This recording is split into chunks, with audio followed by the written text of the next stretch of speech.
And that, my friends, is a seriously big whiting. Look at that.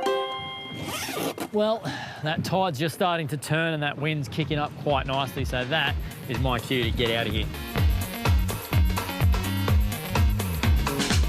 All right, back at the ramp, boats on the trailer, we're out of the wind and it's time to clean the catch of whiting. Now, a couple of key things. Cut your fish on timber if possible, rather than on the stainless, mainly because you don't wreck your knives. Second of all, probably the most important thing, do not, I repeat, do not let your fish touch fresh water. If you need to rinse them or do anything, go and get some salt water. They've come from salt water, that's what you wash them in. The fresh water will actually sort of ruin the flesh.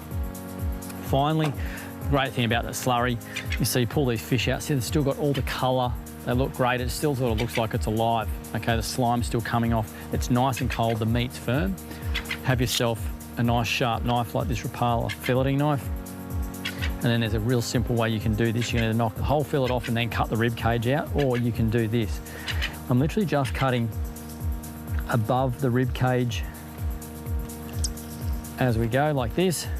Look at that, we've got a fillet there. You can see that silver little piece there, that's just the very edge of its stomach, but there's absolutely no gut there.